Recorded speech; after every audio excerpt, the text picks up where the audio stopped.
Okay, my outstanding friends, this is going to be kind of interesting.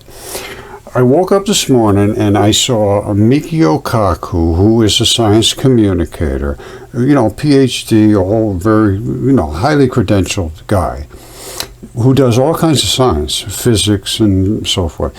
He, on his channel, had on Graham Hancock, and they were saying, can we handle the truth about our existence, about our past? Now, they have a little different take on it than me, but I'm going to show you, I was very impressed that Michio Kaku, in his realm, was able to talk to somebody like Graham Hancock, who is in what you consider the pseudoscientific realm. They're both theoretical guys. All right, they theorize about things primarily. Graham Hancock, I don't know specifically how much solid evidence he has, or Michio Kaku either. But I see primarily Michio Kaku as a theoretical physicist and so forth. He's talking about what are the possibilities in dark matter and all that stuff. And I do the same thing. I am fully engaged in all of the things he does. However, I am in the material realm. I want some solid science, something solid to back up my science. And here it is right here. These are, I've shown these a million times. The no-toes, you're going to see a lot as we go forward. And you're going to see the giants. And this is at Stonehenge. That's a foot. That's the heel stone. They can't even tell that's a foot. It's amazing how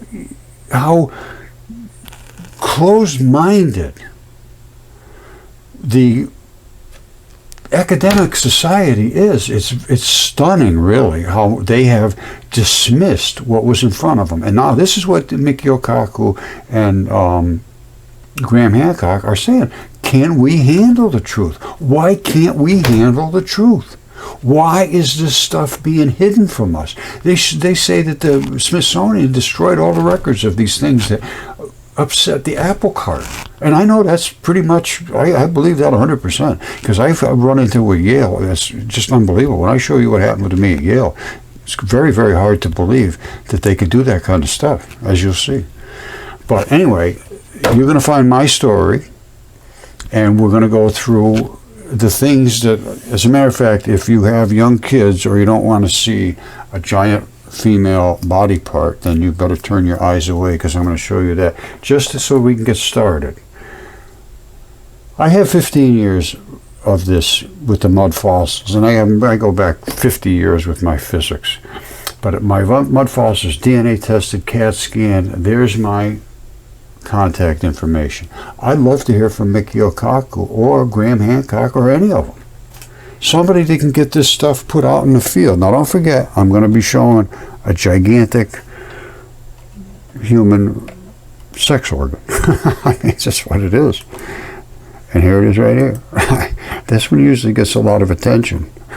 Now, what is that? Well, I don't know. What do you think it is? It's a vagina. And it's a real one. It's not just somebody carved this. That's what they say. They carved it. No, they didn't carve this. You see that little tiny line right down there? Go get somebody that knows what anatomy is. That's what's called the linea alba. And why is that little tiny line going straight down here? Because that's where the blastula, the ball that is, you start out as, it inverts inside of itself and makes a seam right there. And inside there is where your guts are. Your guts are inside that seam. Now, so that seam, when they blowed it, it's cracked. It's opened up. Now, this was a coffin breath. You see the baby's face right there? This side's lumped out. There might have been two of them. There might be another one here. But this is definitely a baby coming out the side. It should be like that, sort of a smooth side. And that's what they call a coffin birth. Let me home right in on her. You see his face? That's his shoulder. And his arm coming down here. His hand's broken off. But there's his face. And this little raggedy looking stuff is just because it poked through that tissue. All right, this is very serious stuff. I'm not joking. This is real, and the stuff, this is nothing compared to what you're going to see. Okay, I've been pushing my discovery of mud fossils for 15 years. in 2014, 2015, I wrote this book after confronting academia and Yale specifically, called Mudfossils and Velikovsky and Minds in Collision. Velikovsky was destroyed, literally destroyed by academia, and you wouldn't even know his name today unless you were on the outskirts of science. I have discovery that it's undeniable, and it has DNA, it has CAT scans, it has specimens, and I'm showing them to you right now, and I have shown them for years now, and not one single question from academia. Their minds are colliding with truth. This was my book, and it's still out. I published it in 2016, January of 2016, I think they dated it. But in the end of 2016, Yale wrote a paper saying basically exactly what I said, which I will show you that paper in a moment. But this was what really, really upset me, was their denial from the system. A complete, total, 100% denial. And here's what's going on right now. The scientific community is divided, and heated debates reverberate through the halls of knowledge. Well, they should, because nobody, right now, they're being quiet and hiding. Basically, they're hiding. Hold on one second. Okay, so let's just get right into the meat of the matter. This, my friends, is stomach tissue. That guy is walking on stomach tissue. This is real stomach tissue. This is up in what they call Vermilion Cliffs. Here's another shot from Vermilion Cliffs. You see that? That is just raw blood leaking out of stomach tissue or intestines. I'm not sure which. They have a similar look. Now, this is, we live on a corpse. We live on giant dead bodies and corpses.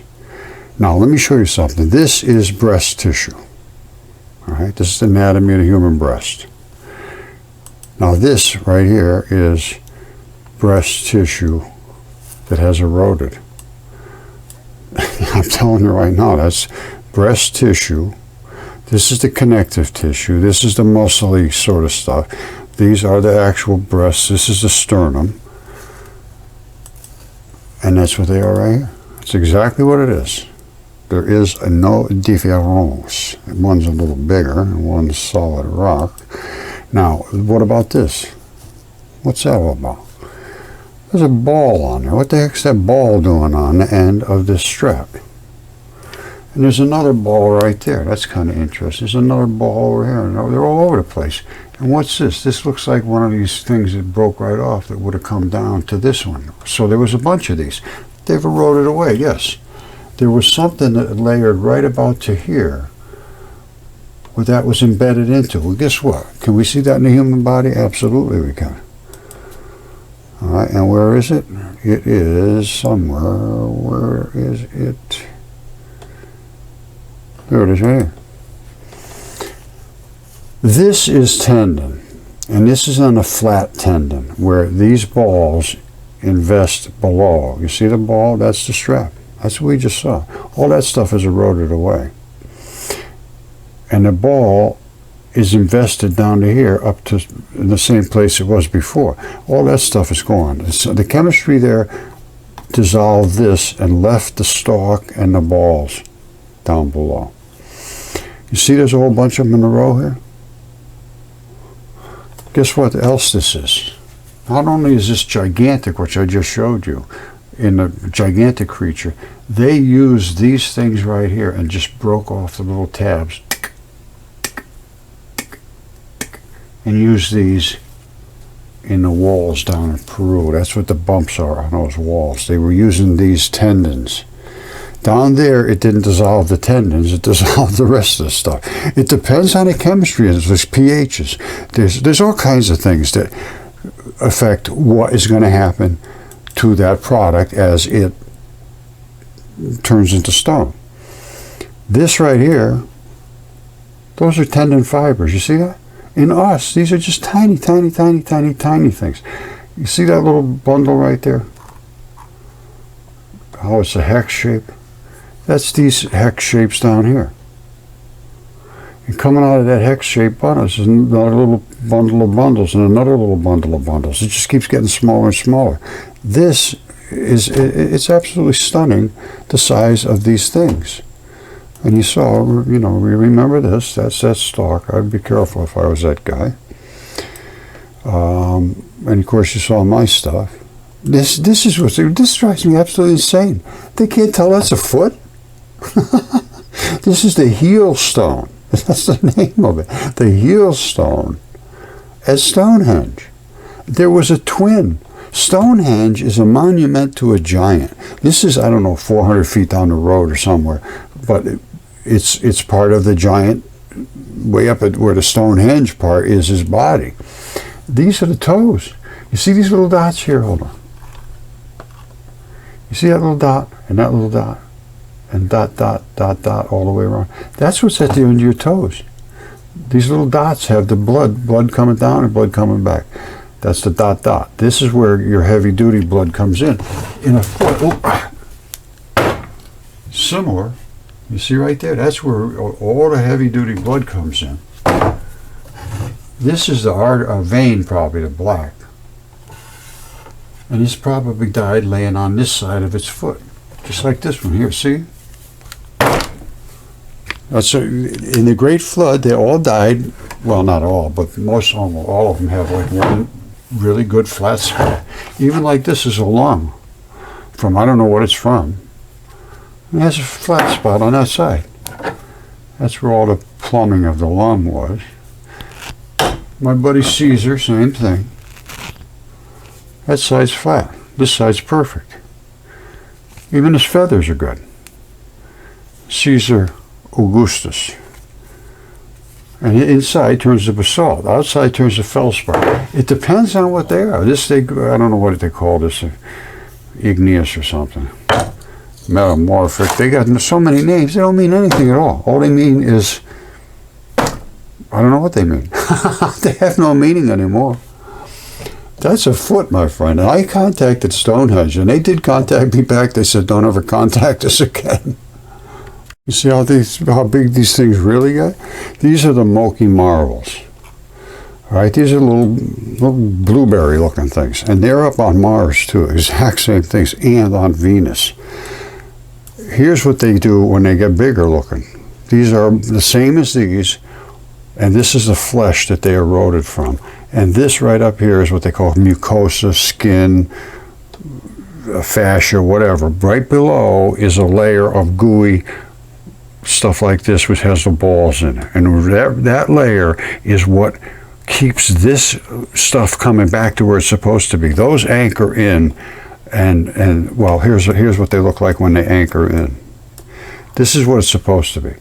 This way here, your skin can go this way, it can go this way, it can crunch, it can go any way you want, and then it will come back to these fluid-filled bags and these springs and the balls. This is what they look like in the human body. That's how small they are. And this right here is actually this right here. That bullet is this bullet. This right here is these balls. Those balls are those balls. They're all over Earth. They're all over Mars. They're all over... They're everywhere. There's nothing I can find that is not biology, my friends. This is what we need to confront. Can they open up their minds big enough for this? This is the problem I've discovered, is that nobody seems to be able to confront this reality. So let's just keep going and see if somehow we can get somebody to pay attention to the reality. I like reality. I'd like to know what this is all about, and does it have an effect on my eternity? And it might. These are all the things they wrote about. Giants in the earth is a corpse in a body.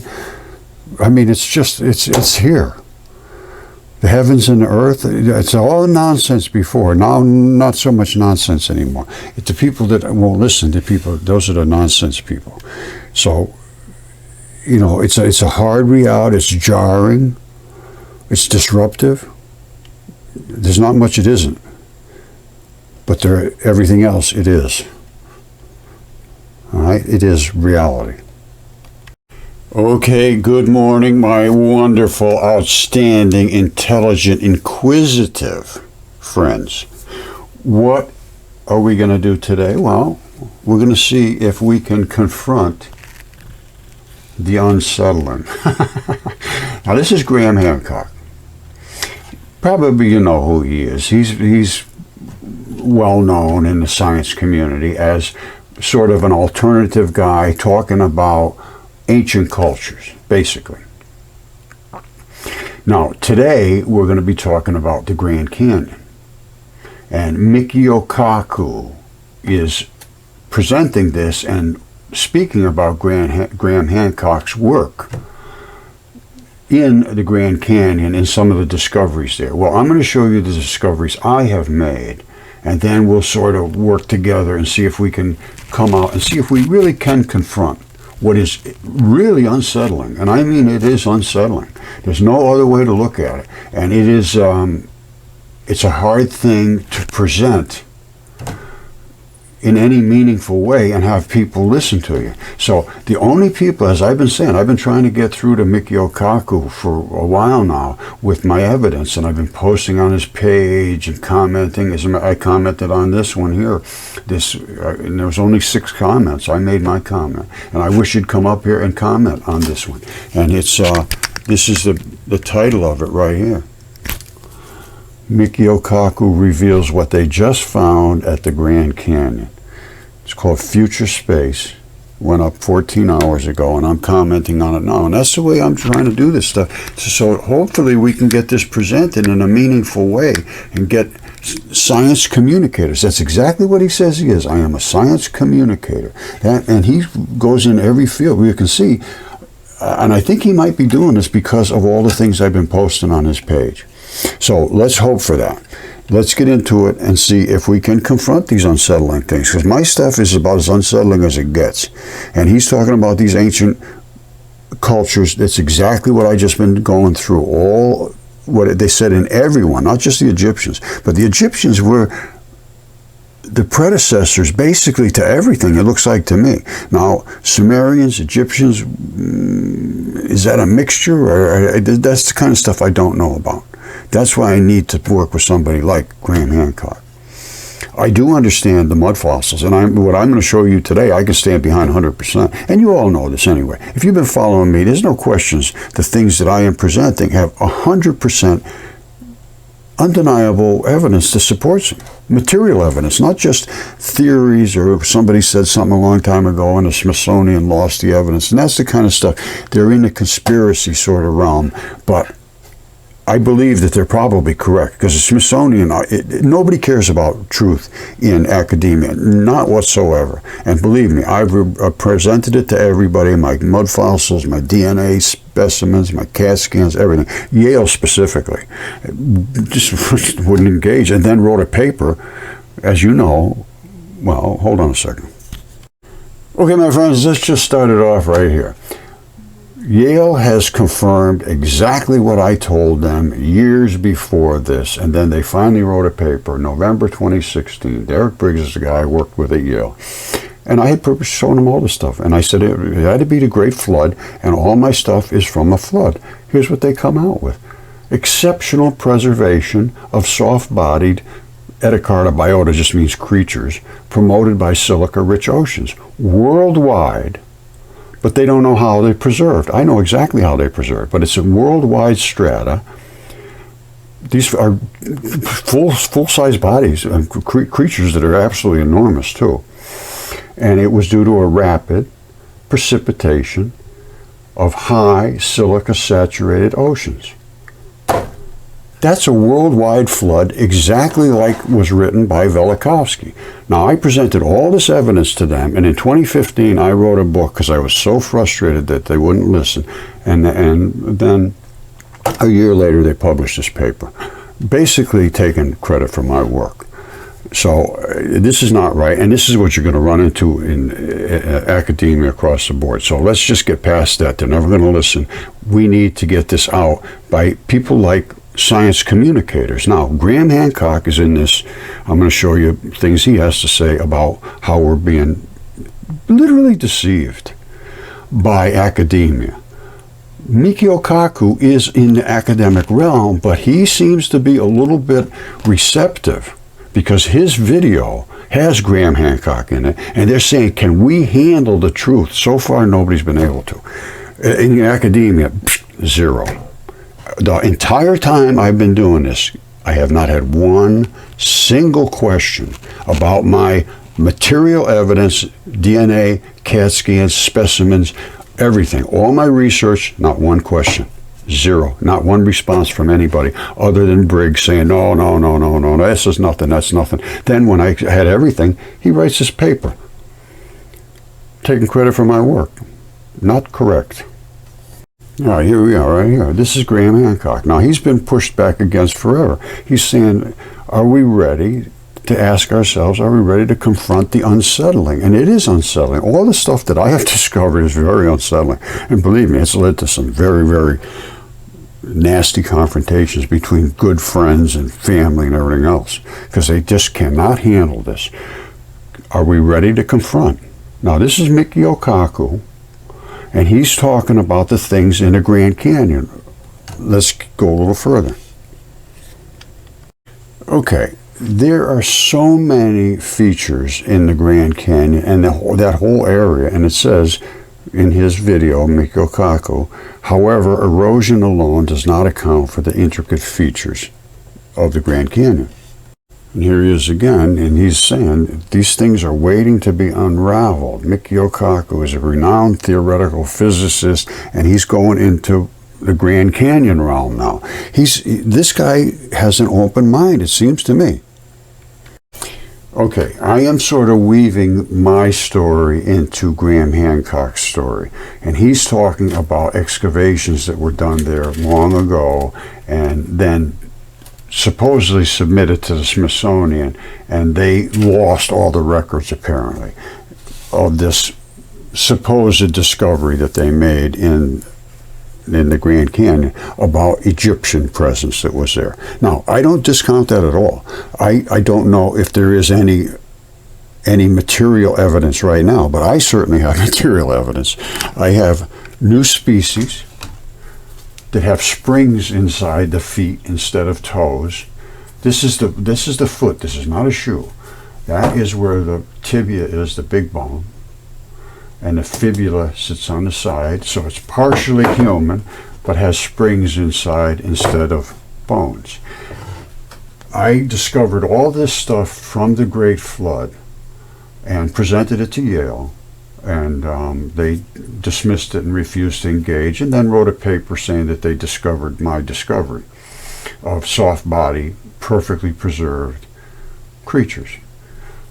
And I have so much of this. And my stuff, some of it's DNA tested and CAT scan, and all that was presented to Yale prior, a year or more prior to them writing that paper. So we know what we're up against in academia. They will never acquiesce to truth. And they're the ones that are getting thousands and thousands and thousands of dollars from the kids and deceiving them. So let's see if we can get out of that. All right, this is happening right now. Heated debates reverberate throughout the halls of knowledge was due to mud fossils. This is nothing like they thought it was. So will we cower in fear or face them with a newfound understanding? That's the question. This is from that same video, and I so far I have found academics are cowering in fear because they feel they will lose their status. Now, that's not necessarily true. They have to re-embrace this new knowledge and come instead of cowering in fear. This is what they're trying to figure out. What resulted in these intriguing geological features? This I have figured out, as I have shown you, or will. A lot of people said, oh, it's just erosion. Well, erosion alone does not account for these features, these intricate patterns and features and layers. That's just not erosion. Now, what they were talking about, what Graham Hancock is talking about, is this evidence of the Egyptians. And they say the Smithsonian had intentionally erased the evidence, which I don't doubt that at all, not whatsoever. Here's what's going on right now. The academics cower in fear, or will they face them with a newfound understanding? Right now, it's the cowering in fear for the last 15 years. From the people I expected would embrace some material evidence to support things that had been alleged for years and years and years. Well, I have all the evidence, and it's suppressed. Now, that is really a very, very serious breach of their fiduciary failure to the students. And as far as I can see now, peer review is nothing more than racketeering. I mean, it is. They got you pinned to the corner. You can't do anything. They say, no, if we say you can't do it, you can't do it. And we are the gang that says you can't do it. And we won't let you talk. That, to me, doesn't ring as truth as you would expect from the scientific community. And they are cowering in fear right now. But all they have to do is start to examine the evidence. Let's just take a look at it. That's all I'm asking. Let's take a look at it. Maybe the guy's an idiot. Maybe he's got something. Who knows? I've done the work, so I know what I got. And it's not, you can't be hidden forever. The people that are still hiding, they're going to just look worse and worse and worse. And they are by the day now. It's fully understood now that this stuff is not just some crazy person showing rocks and pretending they're something. No, these are what they are, and they are DNA tested and CAT scanned and verified by anatomists in every single possible scientific way. Plus, the whole process of how they became petrified is known now. And of course, Yale says, oh yeah, it happened, but we don't have any idea how it happened.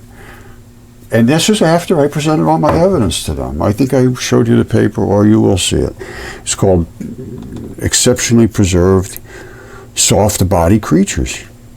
There they are. Only these are way beyond what they're admitting to. Trust me. Okay, what are they cowering in fear of? They're afraid to be called an idiot for even allowing their mind to think of this as biology. And my friends, that is biology. Okay, this is quite interesting. They're saying it was as if there was an unexpected turn, as if someone tore a chapter of the geological chronicle right out. So they're saying, well, how could this be related to erosion? Well, it isn't. Every one of those is a layer of membrane from a biological creature.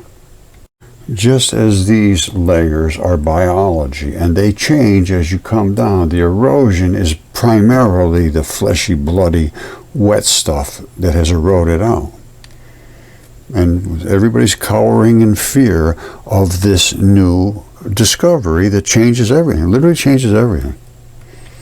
All right, the geologist immediately, oh, it's just erosion, it's nothing. It's all going down all through these layers that were laid down for billions and billions and billions of years.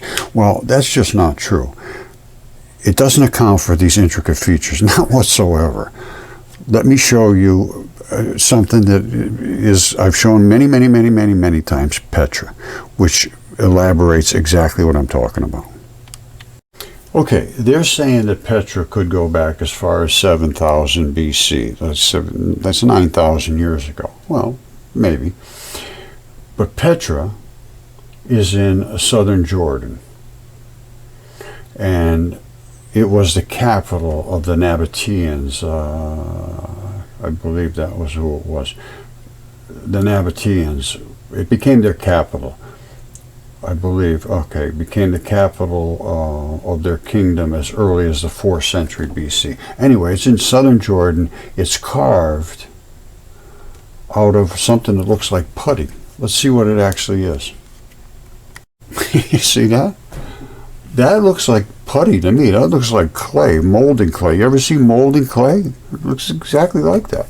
And it comes right out of that ground like that. Did they bring up and pack all that stuff on there to make this? I don't think so. I can tell you exactly how they made it.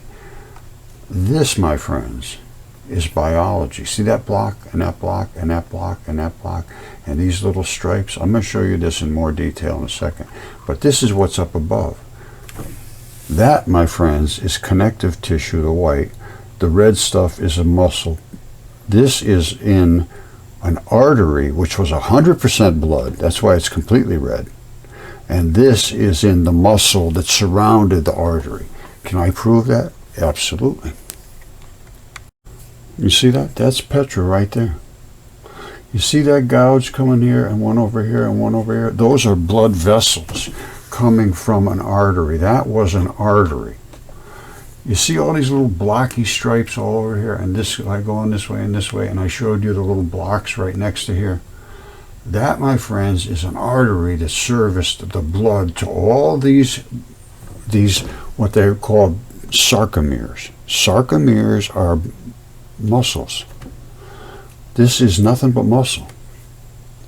We are looking at, can we handle this truth? That's what Graham Hancock and Michio Kaku are asking. Can we actually handle the truth that stares us in the face? And I will show you sarcomeres. And let's see what's inside this, which is called the treasury. This was their capital area here. If you know anybody that's a doctor, or even if you have any idea of what connective tissue and muscle looks like in blood, that's it right there. That's the pores of the blood that fed this connective tissue and muscle with the nutrients of life. This was biology. And let me show you the biology that's out in the area of the western United States. It is just phenomenal. Okay, remember I made the claim these are sarcomeres, and that is a artery. Well, that's exactly what it is. These are the sarcomeres. You see these? These are little bundles of pinchy muscle. They pinch together. That's a contracted muscle. That's just a relaxed. They have these blocks, and you're going to see this little scrappy looking stuff, and then a white connective tissue. That's how they lock together. And here's what they are at Petra. That's them right here. It has the blocks between them, and here's the little pinchy part. There's this little squiggy look up, and that's the, the connective tissue. This is one erodes more. Some of them are smashed up a little bit, but they're there, and they are everywhere. They're everywhere, everywhere, everywhere. These are all connective tissue right there. I'm sorry, these are all muscle fibers with the connective tissues in them. Are we ready to be able to look at this and discuss this? I haven't had anybody yet that could. Nobody in academia, nobody. They look at this and say, oh, you guys got to be crazy. No, I'm not the one that's crazy, my friends. It is the inability to see what is in front of your face that makes a person crazy. I am not the crazy one. Okay, this is one of my specimens in my shop here. This right here is the bone. And then there's a little tendon that comes right here, this right between the bone and the abrupt transition when the muscle starts. There's a little tendon. Now, you can see it better in this picture up here. You can't see the bone. The bone is right up over here. But this is a little tendon. See how it's brown? You see this little white dot here? And this big heavy-duty white band coming over. That's the center of the tendon. This is the muscle. You see all this red blood? It feeds a muscle because a muscle requires a lot of blood. Tendon takes virtually no blood whatsoever. So I'm going to show you a structure that is literally just this right here, just a tendon, because the tendon is tough, tough, tough. This will be in the ocean. The muscle eroded away and turned into literally mud. The bone eroded away and turned into just bony material, fibers and little bits and pieces of bone, and it eroded away into the ocean.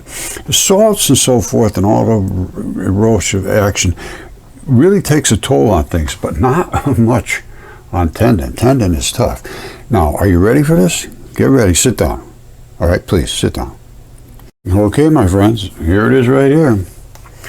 That is that little piece of tendon. I'm not kidding you. Remember that white dot I said, and that big heavy-duty white structure? That's the center of the tendon. These are all the laminations that give it that really toughness. All of those are like layers that just give it so much tensile strength. It's absolutely incredible. And this is the fiber. Now, this was from a creature's body. This creature didn't take millions of years to die. And look what they say. Millions of years in one picture. No, that's a couple of hours tops. And then it eroded. We have no idea about our past. We have no idea about our Earth. We have no real idea now about science at all. And if Dr. Michio Kaku is the scientist that he presents himself to be, I think he's going to be interested in this. So please, Dr. Kaku, can we engage? That's all I'm asking. I'm not asking you to endorse anything. I want you to do just what you did with Graham Hancock talking about ghosts and so forth in the Grand Canyon. I'm not talking about ghosts. I'm talking about what we can put your hands on and test. All right, scientist to scientist. Please, let's do this. You're one of the last hopes I have, my friends. All right? Okay, my friends, let's just go over this real quick. I'm going to finish up in a few minutes here. These are the new species that we discovered. I discovered the no-toes, and then in a 15-minute challenge, one of my viewers went out and found a bunch of these no-toes that were highly eroded, which was excellent because mine is literally just like brand new. I mean, it's just like perfect. But it is, I believe, also a no-toe spring like this, because they did have a heel. You see the heel and the strap coming up? I'm going to show you this in much more detail. But this has no bones. Okay, this is what it should have, is these bones. There's no bones in here, but it does have the heel, and it has the strap, and it would have come to the main bone, the tibia, coming down here, and that's the strap that would have held it. Now let's look at that real careful, because this is important. This is a whole new species. I don't see why this is not, considered like a discovery. I mean, it's stay away. But the beauty of this is, and I have other ones too, that the erosion factor is wonderful because you can see actually right inside. And this is, somebody engineered this. I don't care what anybody says. Well, I know it could be engineered. It's biological, but I think somebody created springs, because that's what you need is springs. We have tendons. Tendons have this really, springiness to them. Basically, that's what they are, springs.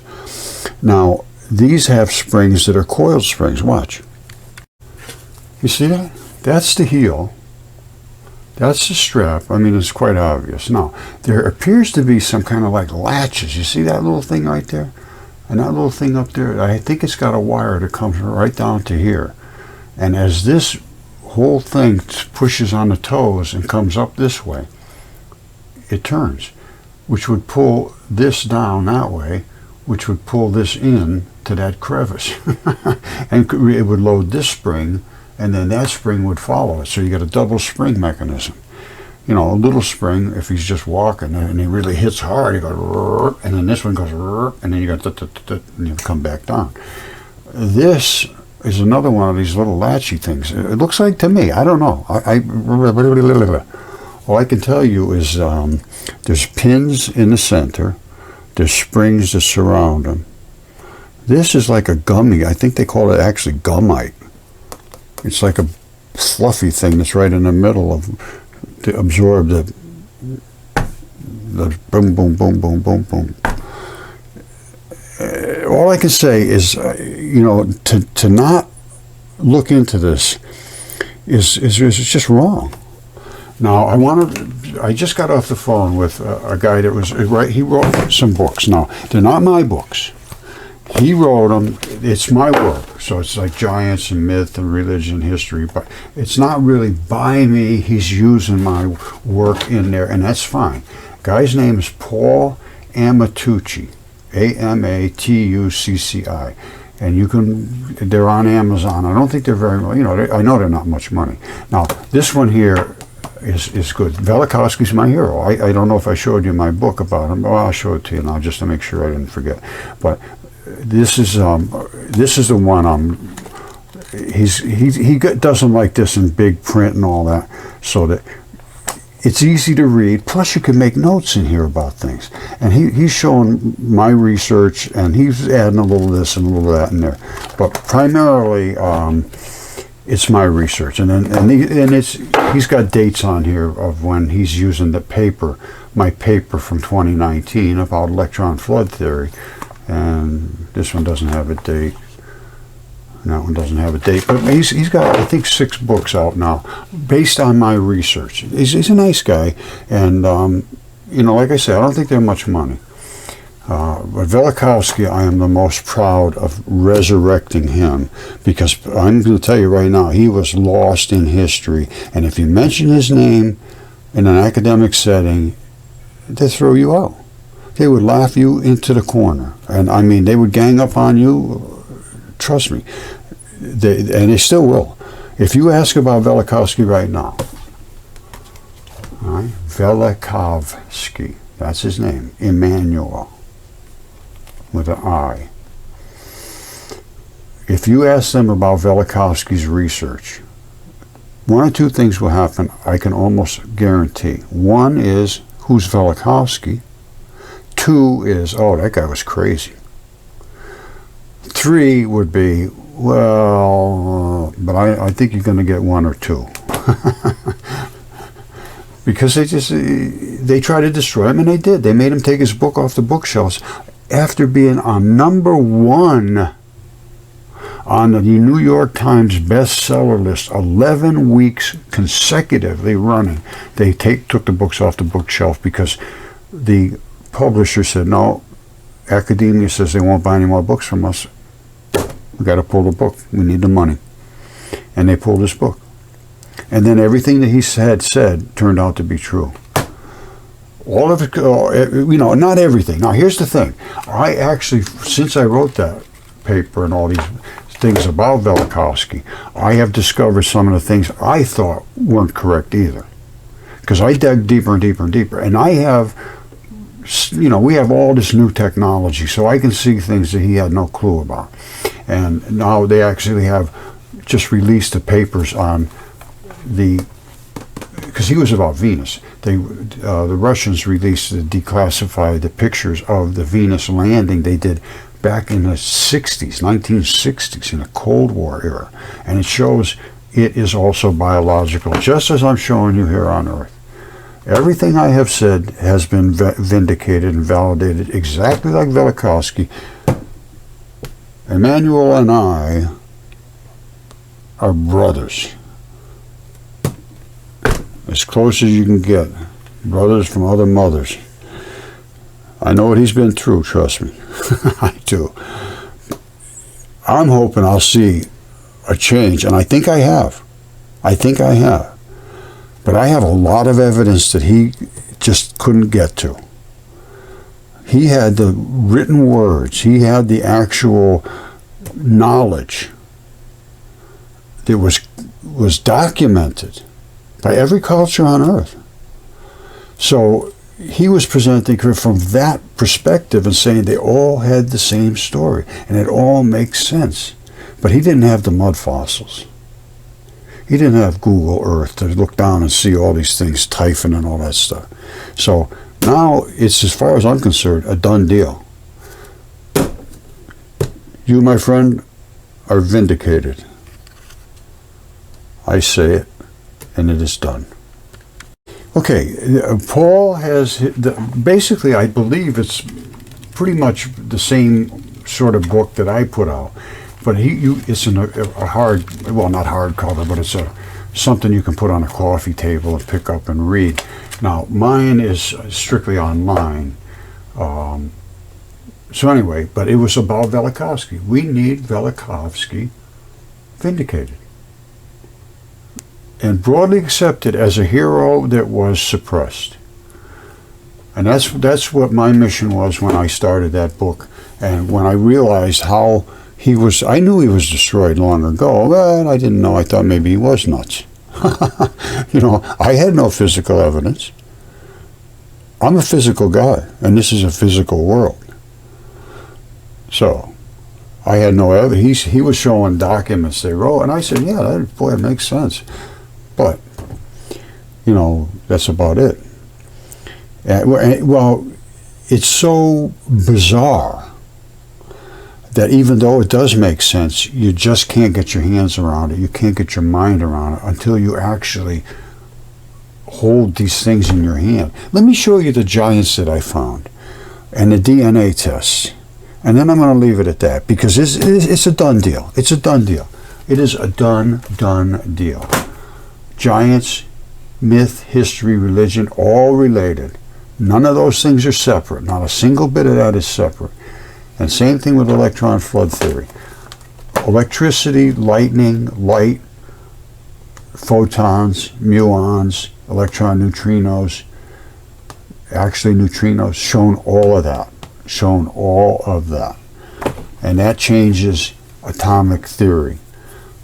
They are upset because they have suppressed every realm of science. They've destroyed science due to peer review.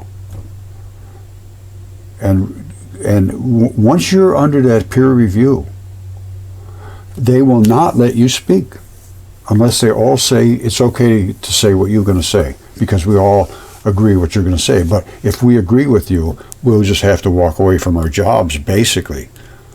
That's what they're thinking. They're thinking, oh, this guy's going to just change our whole lives. Well, it's going to change your life, absolutely. But it's going to make it more, I would think, fulfilling, rewarding. You know, it will give you a lot more to discuss with your students and come up with the answers. That's what academia is supposed to be about, is a discussion of the actual evidence and determining what makes the most sense. Right now, the actual evidence is refused.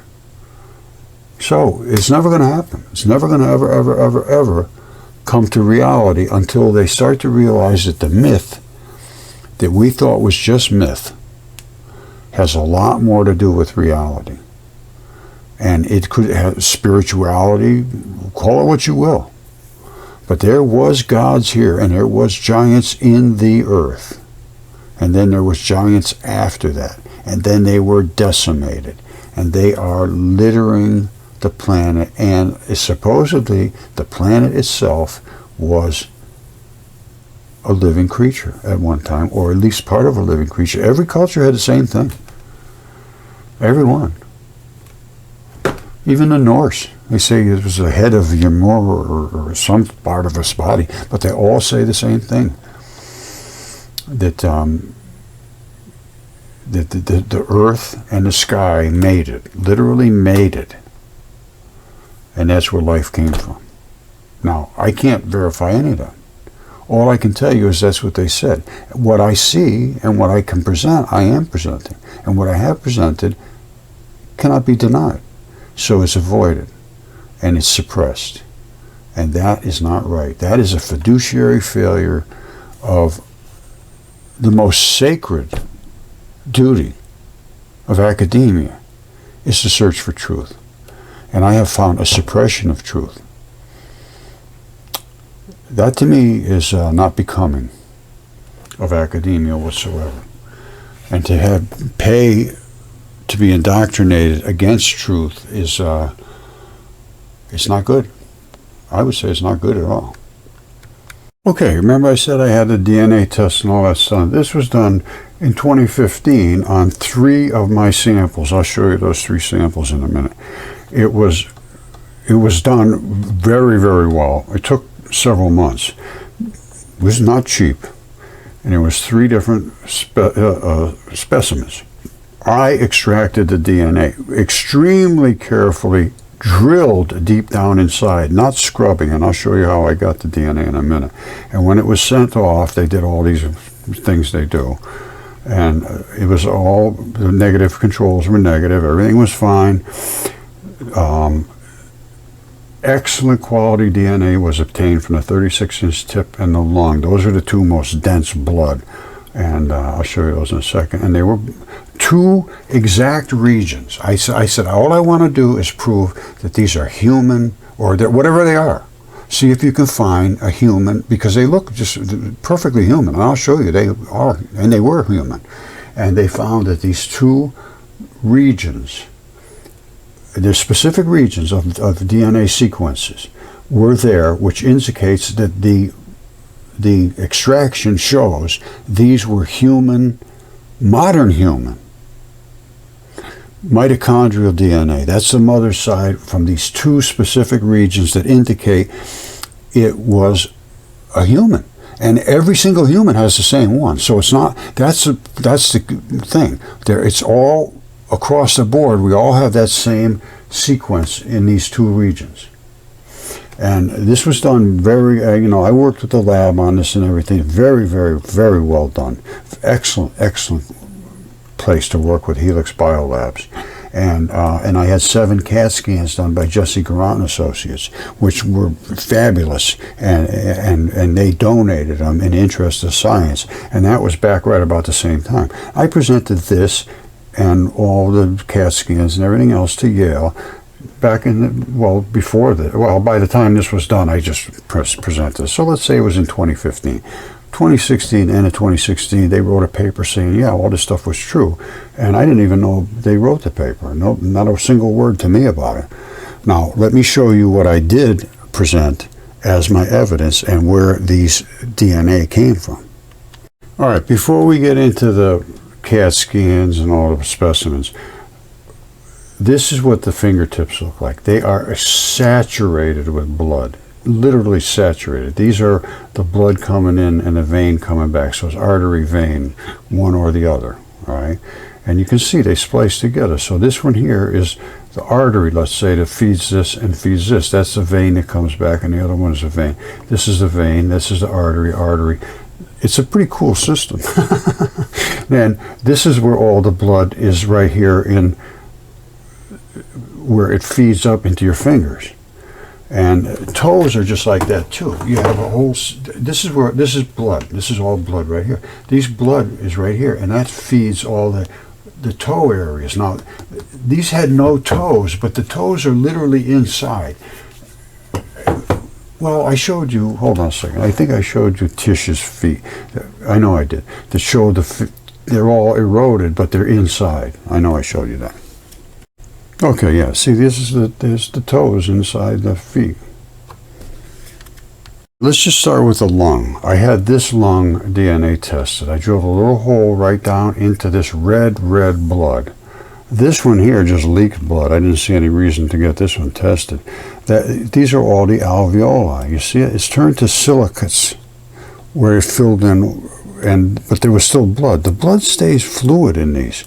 And this is what this was a lung, and this was the blood that came out of those little dots all over there, those little pores where the blood came out.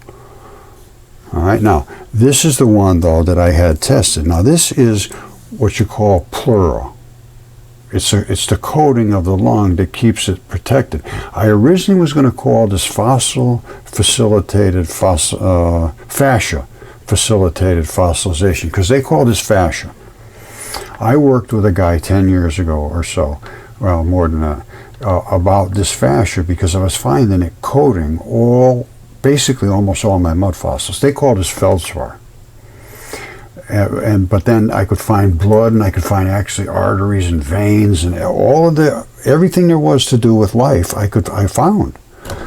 So that's when I had them all DNA tested, and I said, well, that's got to prove it, and nobody can deny that. Of course they denied it, absolutely denied it, just walked away. And that's Yale University. Now how can you believe what they're saying if they won't listen to scientific evidence? I don't want to, you have to speak up. Everybody's, we can't talk about Yale. Yes, you can. This was actually happened. This is not a joke. This is exactly what happened. And if somebody doesn't speak up, nobody's ever going to hear this story. All right, so I'm speaking up. That was the lung. That was tested. I have the DNA reports. You saw it was from 2015. 2016, Yale wrote a paper saying, yes, this is the kind of preservation that we get from this Ediacara Biota, saltwater oceans. Everything was flat on one side, as I showed them on all my stuff. I presented all my evidence, and it was just nothing happened. They just denied it. Like, well, actually, the last thing I got from Derek Briggs was, we've examined your evidence once again, Mr. Spur, and we think you just have rocks. And then some polite, get lost type of message, So Derek Briggs, it's hard to believe, but that's what I got. All right, this is the stuff that freaked them out big time. That's a hand. That's a hand. This is a bed sheet. I think this was about a little over 3 feet wide. I don't know, somewhere in that area. It's a long time ago. This is the tendon. If you take your left hand, lay it back like that. That's the cleave right there, right here. Then there's a tendon that runs right down here. Your thumb goes that way. Your small finger's over here. I have fingertips and knuckles and other things from this. It's not complete, but they're eroded, but not too bad. The fingertip was not badly eroded at all. Let me show you the fingertip and the CAT scans from that. But that is a left hand, DNA tested. Now, what I also want you to remember about this is grip skin. You see this silvery looking stuff? Why is that silvery and this is all clay looking? This is the skin that's on the palms of your hands, on your fingers, your toes. They call it friction skin, grip skin. I call it grip skin, and it just peels right off. There's a membrane in between that and this layer, which is your muscly area, your fleshy area, and see it over here, same thing. It's tough. It's tough skin. Now, I have the bigger fingertip. This is about 3 feet wide. Let's say 3 feet wide. It could be 4 feet. I can't remember. What I'm going to show you next. Well, first of all, let's finish up with this one, and then I'm going to show you something that is way off the charts. Okay, this is the fingertip that came from that big hand that I just showed you, this one over here. And this is the bottom of the fingertip. That's where the apical tuft is right there. You can actually see some of the tendon fibers that run down. This was where the tendon anchors on the side so that you can do this kind of stuff with your fingers and the tips. And you'll be able to see some more details in the CAT scan. The bone was here. This is a thumb. All right, it's from a right hand and it's a thumb. Now, it is right here. You see this right here? That's where the fingernail was. Let me turn off the lights. Sometimes you get a better shot of it. All right, let's see. Now, this is where the fingernail was. It's gone now. But underneath was the finger. Now, that little cut there, as I showed you before, that's where the tendons lock in. Now, looking at the back of that fingertip, here, we see the bone. All right, and what do you see here? Look, take your time and look. Don't glance real quick and just walk away from this. This right here is a tendon, and that's the blood that fed it. Well, that's the artery that's going up in there. That's the artery. This is the vein. See the black one? Black is vein blood. It's got two oxygens. The red blood is the 3 oxygen blood because it's got one to deliver so that you can, do your thing. Now, this is the bone. Now, the reason I know this is a thumb is because only your thumbs are offset. You see how your thumb is offset? This is extra hanging over the other side of the bone. On the rest of your fingers, it's straight out. So this is where the bone is. This is a right-hand thumb because the overhang is here. If the overhang was here, it would be a left-hand thumb. So it's a right-hand thumb, and these are the artery and the vein, and these are the 2 tendons. Take a second to look at it. All right, if anybody has questions about this, I'm perfectly willing to answer them. This was done by some of the people that do the best CAT scans in the world, Jesse Garant and Associates. They are absolutely fabulous times a zillion to work with. Excellent people doing excellent work, and I feel they're quite reasonably priced. So now this is That's pretty obvious to me. What you have here is the back of a thumb. Now this is where they do the, images through. And this is the actual bone inside. Now, because of this process of nucleophilic substitution, when you get into the really red mud stuff, it pretty much replaces most everything. You will see just the shadows of things in here, but you're not gonna, like if you chip this off, you wouldn't see, you get down to where there was a bone. You can see there's a different type of density. That's about the best you're gonna do, because this has been replaced. It's called nucleophilic invasion, substitution. It's because of a long duration soaking in proper, in these conditions. In certain conditions make them turn into clay. Other conditions make them turn into basalt. It depends on what was in the waters, how deep they were, how impacted in mud. Were they in mud? Were they in sand? Were they above ground? Were they, whatever. So this is a CAT scan. And that showed, here's where the blood's coming up all over the place, going up to feed the tip. All right, this one here is the mind blower. This is from here to here, approximately 3 feet long. It's a little over 2 feet wide. And this pad right here, again, take your time. Don't jump to conclusions. This little pad right here is the little sliding pad that goes on the back of each bone to bump up against the next one so you don't scrub the bone to bone. That's what this is. This is some blood supply coming up in here.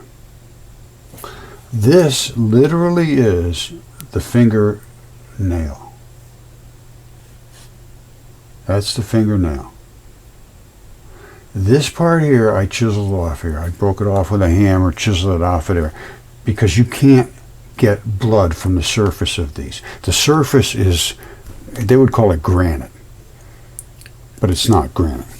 The surface is just weathered to a point where there's no blood. Blood literally runs out. The red blood just runs out. The black blood turns hard. It turns into basically iron. Now, don't forget the size of this. 3 feet from here to here. That's a good sized fingertip. Now, this was on my property. I sold this piece of property, and it's like 5 feet off of my property. It's not mine anymore, so I couldn't move it. So anyway, let me show you. It still has the fingerprints on it. Now, you remember I showed you the grip skin before, the friction skin? You see these little ridges here? These are your fingerprint ridges. That's what they're showing here. These little dots are the sweat pores. See, sweat pores? This is what they call heavily keratinized skin. That stuff is tough, and there's no blood in it to speak of for a certain amount of time. And then when you get through there, you got blood. That's why they poke you in the finger. The blood gushes out. You got a ton of blood down here. It's everywhere. But up to this point, no, nothing from here to here. Zero blood. Now, this is from here to here. That's what this broke off. It's about this thick. These are the sweat pores. It still has the fingerprints on it. You see? That's those fingerprints. My thumb is the same width as one fingerprint ridge. Now, are we going to run and hide from this? It appears that so far that's been the case. I'm not running, I'm not hiding, and I have the evidence, and it's still here for anybody that can move this forward. I don't want just somebody coming running off the street and saying, oh boy, I want to do all this and that. Well, if you got some way to present it, that's why I need Dr. Michio Kaku, who presented all this stuff, saying, are we afraid? I need Graham Hancock to talk to me. I'd love to be able to talk with Brian Forrester. He's over there uncovering all kinds of things over in Egypt that I understand, but I haven't sort of been allowed into that realm by virtually anybody, because I make these incredible claims, but they're not incredible, they're true. But somebody's got to say them. and nobody is willing to stand up tall enough, basically. Well, there might be, who knows, it could be somebody 12 feet tall, but that's about it. No. That isn't even a fetus. That's the problem. And this was written about so vividly. Even the ancient carvings on the Egyptian tombs, they showed the guys the same size as the guy's toes, cleaning his feet from the pharaohs. These people were enormous, and they were a lot of them were gods, and then they were demigods. They were like partially gods. And then it appears that the myths that they had written at least need to be re-examined. And where we came from, that's up in the air. It's up in the air. Everybody had a story. And all the stories, as I just did a video, almost all the stories have a very sort of a fluid foundation. It's sort of similar and not exactly the same. And some of them aren't really even, well, most of them are pretty close, actually. I can't say any of them are so far off that you couldn't connect those dots by just saying, well, that guy who sort of took this, and they were way up in the north where Ymir was. It was all about frost giants. Other areas, they had other kind of giants and serpents and everything else. In the deserts, it was a whole other story. But as I have shown you, if you can't see the things that I showed you today, and they have no meaning to you, then that's your life. But that's not my life. All right, I love you all, and don't forget, like I say, Paul Amatucci, again, these aren't my books. I don't profit from them. I don't have anything to do with them other than the fact that he's using my papers just to get that knowledge out. And, most of them don't have a whole lot of meat to them because I didn't put a whole lot into it. But I am going to. It's just that I do so many things that, I only got so much meat to go around, so to speak.